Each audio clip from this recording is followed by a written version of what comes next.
In 1960, American pickup trucks owned every dirt road, farm gate, and job site on the continent. Ford F-100, Chevrolet C10, Dodge D-Series, names pressed into dashboards and tailgates of trucks that hauled feed across Kansas, pulled stumps out of Oregon timber, and carried the tools of every trade that built post-war America down roads that were being paved faster than any nation had ever paved them. They were designed in Dearborn and Detroit and Highland Park by engineers whose brief was simple and had never needed to be more complicated than it was. Build a truck big enough to do any job an American man would ask of it. The men who drove them did not imagine driving anything else.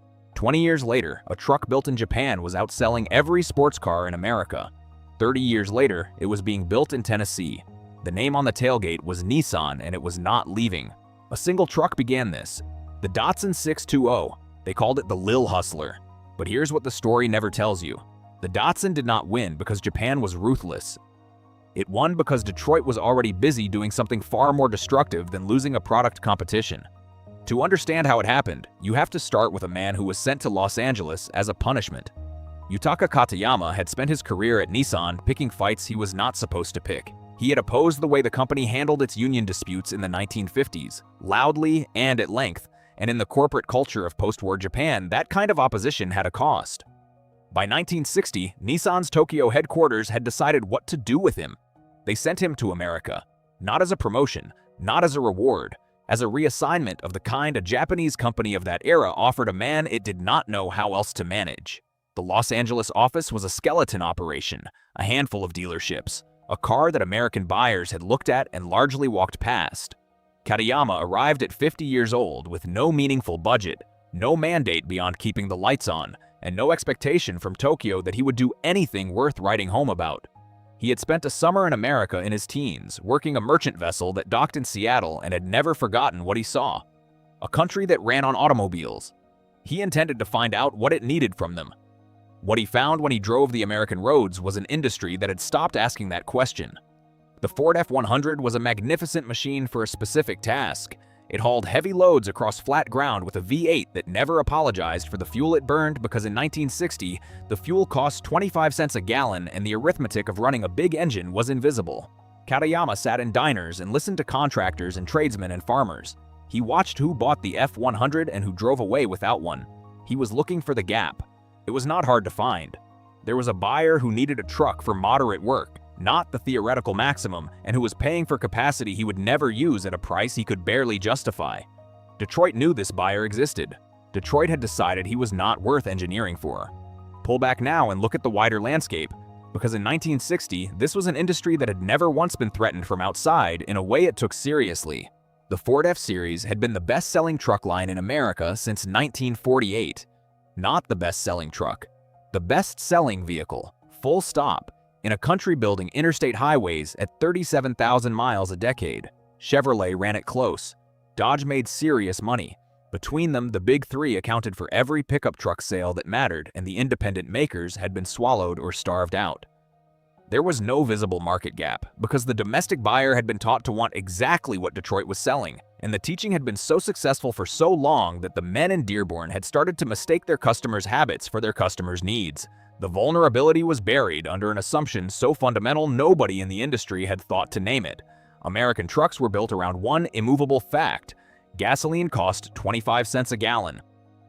At 25 cents a gallon, fuel economy is an engineering afterthought. You design for power and payload and let the fuel bills settle themselves. A Ford F-100 with a 292 cubic inch V8 returned somewhere between 8 and 12 miles per gallon depending on load and terrain. Nobody asked different. Nobody had needed to. The men in Dearborn were not negligent. They were rational, and rational men do not question facts that have never failed them. Katayama did not question the assumption directly. He simply noted that there were buyers the assumption was failing and set about serving them. The Datsun trucks that arrived in California through the late 1950s and early 1960s were not machines that would impress anyone at a Ford dealership.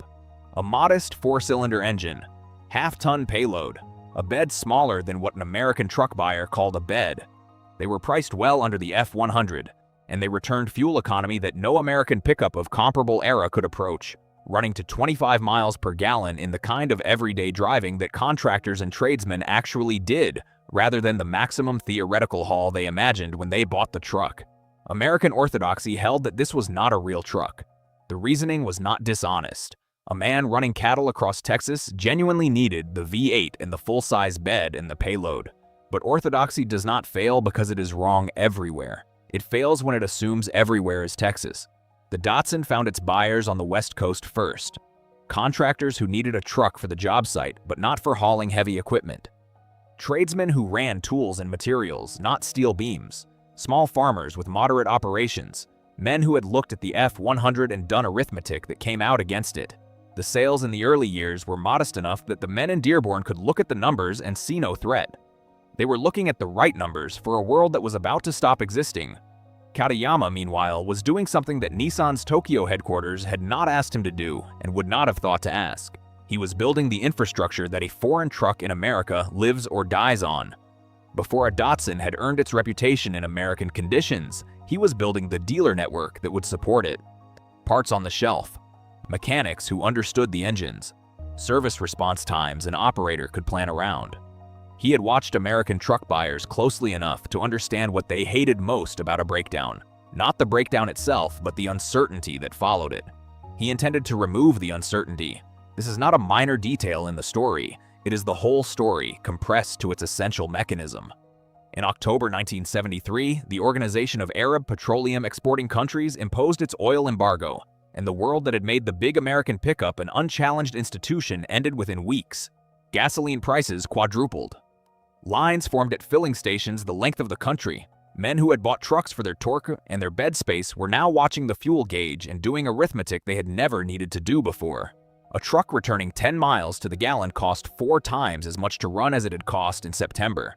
The calculation that had made a Datsun irrelevant to most American buyers reversed itself in a season. The trucks were ready. 13 years of network building, of parts inventory, of mechanics trained on these engines, of dealers who had shared the lean years with Katayama and were now in a position to move product into a market that had suddenly found a reason to want it. They did not arrive from nowhere. They arrived from showrooms that had been there since the early 1960s, staffed by salesmen who had long since learned what the buyer standing in front of them needed to hear. Now let the truck speak for itself, because drivers who bought a 1972 Datsun 620 and then checked their fuel bills at the end of the first month tended not to go back to what they had driven before. The 620 was not an apology for a truck. It was a genuine working machine. A 6-foot steel bed, 1,400 pounds of payload, an L-Series 4-cylinder engine available in 1.6, then 1.8, then 2.0 liters across its production run, enough for the work most truck buyers were actually asking a truck to do. The cab was functional and sensible. The running gear was simple enough that a mechanic who had never seen one could work on it without a proprietary manual. And the fuel economy in everyday driving ran to 25 miles per gallon at the precise moment that number meant the difference between a business that was viable and one that was not. Then there was the reliability. This is where the gap becomes a chasm that Detroit spent a decade refusing to look at directly. American trucks of the 1970s were built to standards that had been adequate when the market had nowhere else to go. They were not built badly. They were built to specifications set by an industry that had never been forced to compete on quality, and had therefore never been forced to define what quality meant in engineering terms rather than sales language. Japanese manufacturers in the post-war decades had adopted quality control methods, the statistical process control work of W. Edwards Deming, that American industry had been offered and declined in the late 1940s. Deming was an American statistician. He had presented his ideas to American manufacturers first. They were not interested. Japan was interested, and the trucks coming off the Nissan line in 1972 were the physical result of what 20 years of systematic quality improvement produces when the competition across the ocean has spent the same 20 years assuming its customers have nowhere else to go. The deeper advantage was structural, and it was the precise mirror image of what Detroit had built its empire on. A Ford with a drivetrain fault had one address: Ford. The integration was the pride. But Ford's engineering priorities through the 1960s had been dictated by a customer who did not require fuel efficiency and a market that had never demanded it be delivered at scale. When the market changed, the engineering took years to follow. The Datsun's fault rate was low, not because Nissan was lucky, but because Nissan had been applying process discipline to its manufacturing for 2 decades before the oil crisis made the conversation about fuel economy unavoidable. Here is where the American paralysis becomes visible, and it is worth being precise about it because laziness was never the problem. The problem was the absolute confidence of a dominant industry in its own dominance. Ford had no serious small truck in development through the late 1960s because its management looked at the F-Series sales figures and saw no reason to build one. Those figures were real. They were also measuring a world that October 1973 was about to make obsolete. No single executive made a catastrophically wrong decision. The catastrophically wrong decision was made collectively, continuously by an industry that treated its operating assumptions as permanent truths because they had never been falsified. That is the more dangerous kind of mistake. You cannot point at the meeting where it happened because there was no such meeting. It happened in the absence of meetings. In the years nobody called one. The government had already intervened, and the intervention is worth examining precisely because it did the opposite of what it intended. In 1964, President Lyndon Johnson imposed a 25% tariff on imported light trucks. It became known as the chicken tax, a name derived from a trade dispute about European poultry tariffs that is too absurd to summarize briefly, and that obscures how consequential the policy turned out to be. The intent was to protect American truck makers from foreign competition. The effect was to remove the urgency that competition creates. Behind a 25% tariff wall, there was no quarter in which the men in Dearborn needed to ask what a buyer who wanted a smaller, more economical truck was going to do with his money. The assumption was he would pay the tariff premium and come back. He did not simply come back. He paid the premium and developed a loyalty that no subsequent tariff adjustment could fully dislodge. And the tariff wall did something else, something with consequences that run directly to the present day. It forced Japanese manufacturers who wanted serious American volume to build American factories. Nissan opened its Smyrna, Tennessee plant in 1983, the first Japanese manufacturer to produce pickup trucks on American soil. Toyota followed. Every factory that opened in response to the chicken tax planted a root that went deep enough into the American economy, the American workforce, the American supply chain, that it became politically and practically impossible to pull out. The tariff designed to keep Japanese trucks from mattering in America gave Japanese truck makers American factories. It is the kind of irony that only becomes visible 30 years later. Detroit's answer to the Datsun in the years before that, reckoning arrived, was the single most revealing decision the American truck industry made in the entire post-war era. Rather than engineer a competitive small truck, Ford went to Toyo Kogyo of Japan and imported the Mazda B series, selling it as the Ford Courier starting in 1972. General Motors went to Isuzu and sold the result as the Chevrolet Lovey. Chrysler went to Mitsubishi and produced the Dodge Ram 50. Three of the largest industrial companies on Earth, each with engineering departments that had built the machines that won 2 world wars, each responding to the Japanese small truck challenge by importing a Japanese small truck and pressing an American badge onto it. This was not a product strategy, it was a confession. It told every buyer who walked into a Ford dealership and drove away in a Courier that the company whose name was above the door did not believe the segment was worth building for, that the fastest path to the sale was to find the people who had already done the engineering and buy the result. That confidence, the deep, easy confidence of an industry that had never seriously needed to fight for a customer, was gone. In its place was a shortcut dressed in familiar clothing.